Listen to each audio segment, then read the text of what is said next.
Mine is like sex in a church, and yours is someone being set on fire.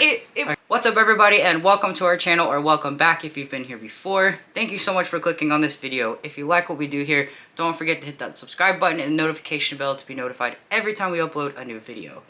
So today I thought I would do something that I saw Mel Reeds do, and I can link that video in the description box below. But a lot of other YouTubers have done the same thing. So I posted on Instagram, like, do you have this book thing, where like people could ask like, what's a book that like made you cry, or what's a book that was a 5-star read, or blah blah blah. So we got lots and lots of responses, more than we thought we were going to. So if we get even more by the time this goes up, we might do a part 2 of this video. So if your question was not answered, don't worry, we're gonna get to it if we get enough responses to do a second part of the video. So we actually haven't read the responses because we wanted it to be an authentic video where like we don't really know what the questions are yet. And because of that, we haven't like collected all the books. So we'll show some of them that are like behind us, and then all the rest of them I'll just put up on the screen for you all to see that we have them. I apologize about the squeaky chair. We're gonna get another chair at some point, but just ignore it for now. Alright, so the first question, and there are lots of them. Again, if we don't get to all of them, we will do a part 2 of this video. But the first one is, do you have a book that you want to feed to an alpaca? So we interpreted that as, what? How did we interpret it? A book that we don't like? Or we don't want? I guess, yeah. Okay. Like what would be that book for you? I don't have it in here, but it would be The Ballad of Black Tom. Yeah. Just because, like, I liked it so much, and then the ending made me so mad because I hate, there's another book too called Strangers, written by Dean Koontz, that kind of has a similar reveal at the end, and it makes me so mad. Yeah, you did hate that It makes me so angry. And it's like the only trope I don't really like. So we actually unhaul books pretty frequently, like at least once a year. We go through, yeah, we did that like when we worked at the college, and I've done that like with friends and stuff. Like we go through and we'll unhaul books, or at least I do quite regularly. So I don't actually have any that I would want to feed to an alpaca, but 2 books that I would if I still owned them, and I did at one point, would be The Night Circus and Paper Towns by John Green. I hate both those books, so yeah, I'd feed them to an alpaca. A book that you have no idea what the synopsis is. I have no idea what this book's about. Is it about, like, is it magician? I really don't know what that book's about either. I know it's fantasy, it's an adult book. I think there's something about magic in it, but I really have no idea what it's about. So why don't you tell us? Meet Roger. Skilled with words, languages come easily to him. He instinctively understands how the world works through the power of story. Meet Dodger, his twin. Okay. Numbers are her world, her obsession, her everything. All she understands, she does so through the power of math. Wow, she must be really fucking boring. Hey, I love math.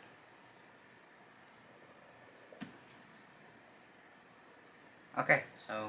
Meet Reed, skilled in the alchemical arts, like his progenitor before him.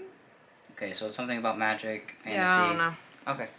Alright, so the one I have here is going to really surprise all of you, because I've posted this twice on Instagram, but I actually don't know what the book's about. But that's Fable. This cover is beautiful, and I have the second one, and I have the third one pre-ordered, because it's like a spin-off series, because like these covers, I literally have to have them. And also I've heard, don't look at me like that, I've heard really, really good things about the book, but I don't know what it's about. I know it takes place on water, or like an island or something, but I have no idea. I'm not reading this whole thing, but I'll read some of it. Welcome to a world made dangerous by the sea and by those who wish to profit from it, where a young girl must find her place in her family while trying to survive in a world built for men. Sounds pretty good, yeah? And the cover. So next up is a 1-star book on your shelf, and I'll go first because I literally get so angry and when a book is 1 star for me, because I don't read many 1-star books. Like, most books are generally 3 stars and up for me, but both those books would be Paper Towns and The Night Circus, and I just don't own a copy of them because I don't like to look at them because they make me so angry. Do electronic books count? Yeah, sure. Behind Closed Doors. Wait, we have a copy of that. We have a copy of it? Yeah. Oh, that's right. Yeah. That's right. Behind Closed Doors. Yeah, we do have a copy of it, but it would be somewhere off in the house. And like I said, we're doing this kind of on the jump, so we don't have them right here. I would rather die 1,000 deaths than ever. So it's not going to be displayed on our shelves because, you know, we hate the book, so, or she hates it, so I'm not going to read it. But it's supposed to be on the shelf. It is supposed to be on the shelf. Behind Closed Doors is on one of our other shelves. Oh, yeah, it's just still not. It's still on the shelf. Yeah, otherwise we don't have any 1 stars, like... Not in here. I don't like to look at them. I'm like, that's a disappointment. Alright, the next question is the prettiest book on your shelf. What the fuck? I don't look at my covers. Okay, you go first. I picked My Best Friend's Exorcism because it looks cool as hell. It does look cool. It's like an old VHS. Yeah, it looks like a VHS, yeah. which is really neat. So, actually, I think... Wait, where's your copy of this? I thought on the back of it. No, it's the same. Okay, you can cut that off. But yeah, even on the back, it looks pretty cool. It's like a VHS. Yay, yep. pretty. That's a comedy horror book by Grady Hendrix. Neat. So I tried to pick books. I talk about covers all the time on the channel, so I tried to pick something that you all haven't heard from me yet because I'm just going to sound like a broken record. And I picked 2, actually. Girls of Paper and Fire, which is a sapphic fantasy novel. It's very good. I still need to read the sequel, but look at this cover. It's just absolutely beautiful. And then I also picked In Deeper Waters, because, like, look at this. And this is a male-male romance, and it has mermaids in it, which just makes Casey cringe. But it's actually like a fantasy story, and it's not like mermaids like the Little Mermaid, you know, like they're magical beings in this book. So, In Deeper Waters, I love this cover. Anytime I hear mermaid, like the word mermaid, I just think about up where they walk, up where they run. Don't get that stuck in my head, please. Okay, do you have a book that you hated but still somewhat enjoyed? Yes.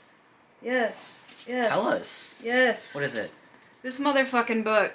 Yeah, well, that's gonna be in your wrap up, so don't tell me. I'm gonna roast the hell out of this book. I'm gonna do a video by itself to roast the hell out of it. But you still somewhat enjoyed it, right? Because that's part of the it was like reading a B movie, like a B-rated movie. Like, oh, it's Hell House. Okay, it was like reading a B-rated movie. Yeah, it was. It was like reading a really, really bad horror movie. That's funny. But it was like the entertaining kind. Yeah.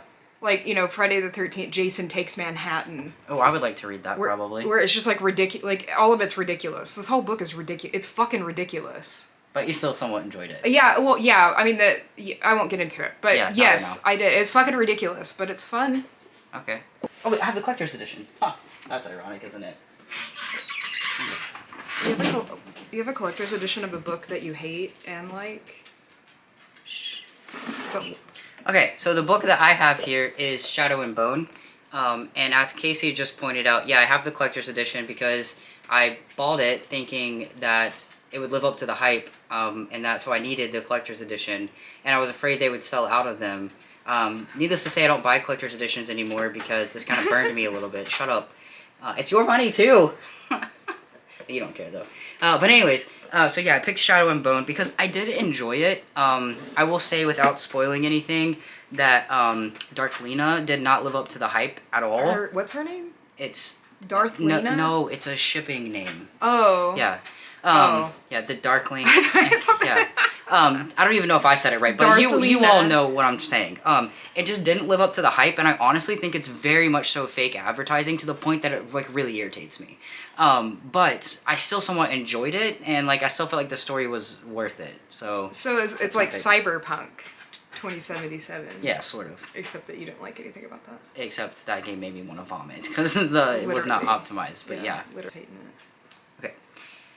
The book you have had on your shelf the longest without having read it yet. Okay, what's your choice?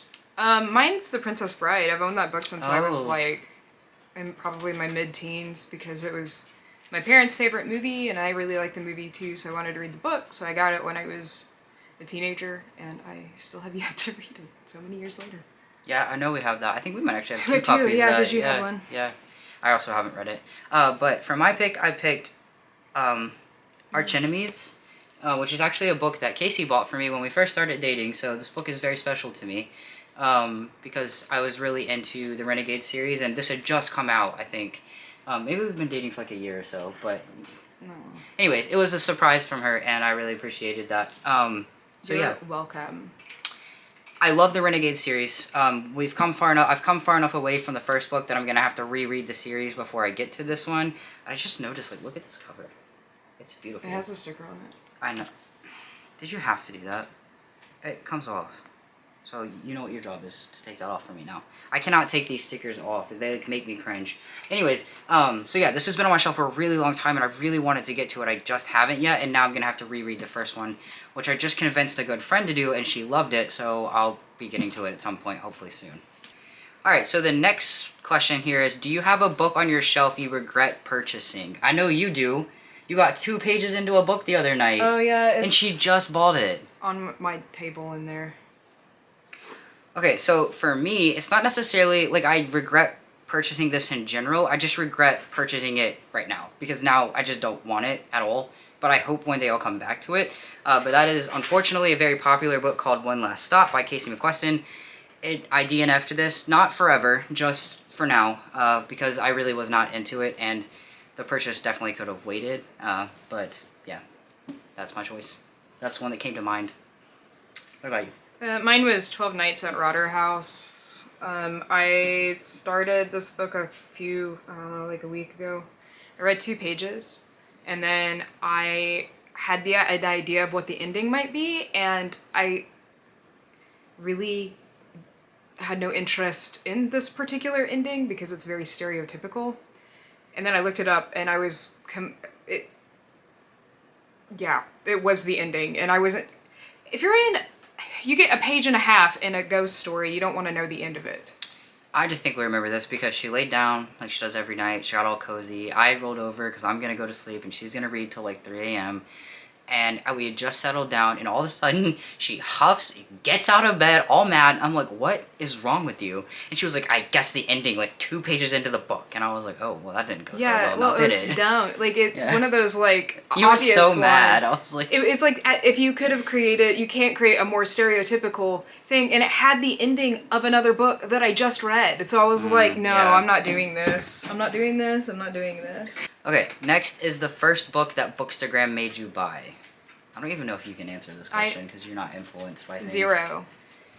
So I make up my own damn mind. I'm just kidding. You really aren't influenced, though. No, I don't give a shit. I'm gonna read what I want to read. This is mine.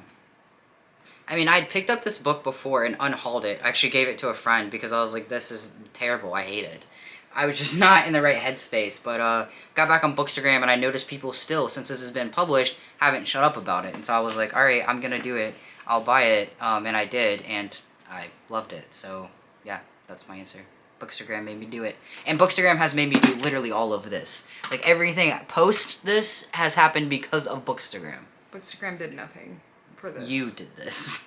Yeah. You watching this did this. It's your fault. It's your fault.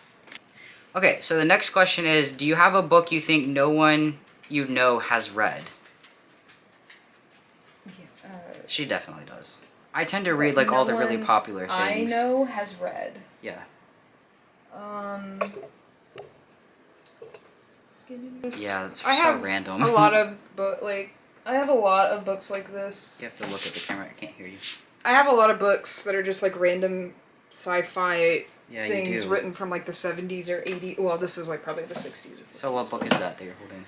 This is John Wyndham, The Day of the Triffids. I've not read this yet, but I have read The Chrysalids, written by the same author, and it's excellent. But I like that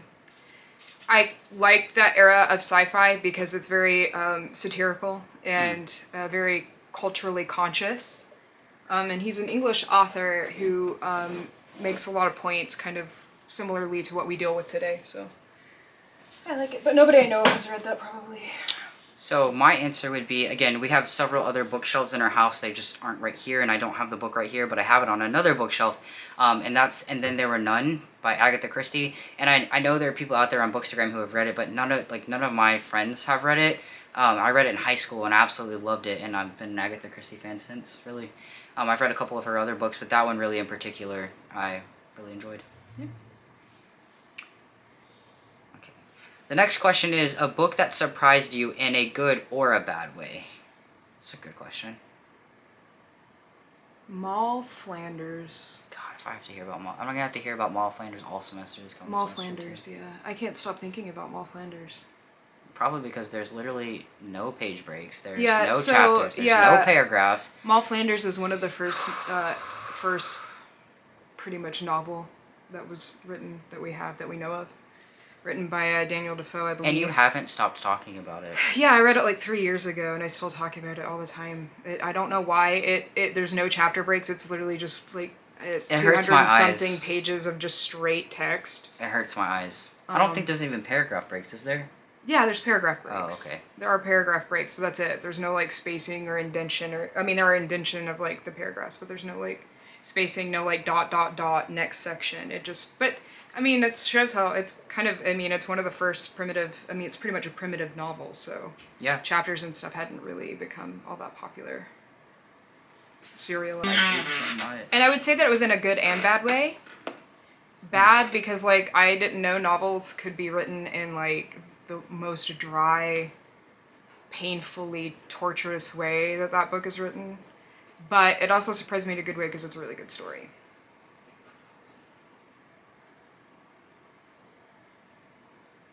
Alright, so, this stupid chair. My choice is Clap When You Land. I just, on a whim, rented this from the library's audio system. And if you're going to read this, I suggest you listen to the audio because it is a, how do I say that? Oh, it's written in verse. It's written in verse. And so the person who performed it on audiobook did it like it was like spoken word poetry. And because of that, it was really good. But I did read half of it on audio and half of it rented by Kindle. But I haven't stopped talking about this book since I read it. And I don't typically like stories like this. But basically, Clap When You Land is about two girls who share a father. And that father dies on a plane crash. And that plane crash actually happened in real life. The story is based off of a real life plane crash, and you know how I'm obsessed with planes and plane crashes. So not in like a morbid way. I just love planes. But anyways, this really surprised me. I didn't think I would never in a million years have picked it up had I not done it on a whim, like 1 a.m. one night. So I'm glad I did, and I really recommend it. Alright, so the next question I have here is a book with a scene that stayed with you for a long time. So I have many of these, but because it emphasizes a long time, I'm going to pick a book that I read in high school, and that is Vampire Academy, and I can't tell you much about the scene that I'm describing because I don't want to give any spoilers, but if you've read the series, it's a scene where two people are in an attic of a building, of a church. It's the attic of a church, and let's say some like not so Christian recommended things happen in that attic. I mean, it wasn't necessarily about the romance or anything. It was more powerful to the story. But yeah, it's a scene from Vampire Academy, and that stuck because of the implications of the story and the characters. Really stuck with me. But I have so many of those. Yeah, good question. What's yours? I would say it's probably. I know one that you still talk about. What's your guess for me? The Troop. Oh, well, yeah, no, that doesn't, I mean, yeah, I go back to that particular scene just because it was, like, really disturbing. Yeah. But, the one that has stuck with me the longest is when I was in 9th grade, I had to read Great Expectations. Mm-hmm. And there's a scene, there's a character in there named Miss Havisham, and she is a woman who is left at the altar by her fiancé. And she stops everything within her house on that same day. So she's still in her wedding gown. She still has the cake up. She still has all the wedding decorations. The place is just covered in dust. But she's very wealthy. So she's kind of a proprietor for Stella and Pip. And there's a scene because she's still wearing this dress and it has not been washed or whatever, that it catches on fire. So, and then it just describes vividly, I think Dickens describes it vividly with her. I started laughing during it because it was outrageous. But that scene has stuck with me, is Miss Havisham being set on fire. Okay. Mine is like sex in a church, and yours is someone being set on fire. Okay. Yeah, I don't know. Yeah. Okay. Alright, next question I have. Do you have a book that made your soul scream? I don't know if that's in a good way or a bad way. Yeah, what does that mean? My soul scream? Like in agony? Yeah, like in agony or like in a good way? Uh,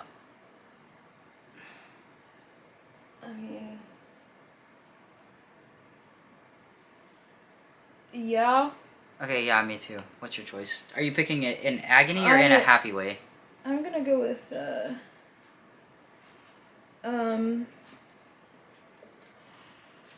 I guess agony. Okay. Yeah, don't give too much away though, because you're gonna talk about Yeah, that I'm in your gonna wrap roast up. this. So I just finished this the other day, and The Exorcist. yeah, The Exorcist, and Don't go into it now. there's a character in this book that, It depleted your soul. oh my god, I swore, I can't, yeah, he made me so angry, and it's not anything wrong with the book. It's just this character was really fucking annoying, and it would just be like pages of him doing the same thing in succession over and over and over again, like the same exact way. And it was clear that the author was trying to write him as like a witty individual doing this thing, but like I wanted to punch him in his effing face. So I'll go contrary of that then. I'll pick something that made my soul scream in a good way. And I know this is going to be really shocking for everyone that's watched our videos. God. But there's this book. Wake me up when you're done. There's this book. It's called Stay Gold. Jesus Christ. Yeah, it's great. You should read it. It made my soul scream in a good way. Yay. Next. I would have never known. A book you would never recommend. Can I go first, please? Go for it. I would never recommend Paper Towns. Now, you're probably wondering why I didn't pick The Night Circus, but I think there's actually a population of people out there who could and do enjoy The Night Circus. But, like, if you are out there and you enjoy Paper Towns by John Green, I need a direct message of a full-length essay in my DMs on Instagram about why that book is worth reading. Because I thought it was incredibly boring. I hated the ending. I didn't give two shits about the characters. And it just made me so frustrated.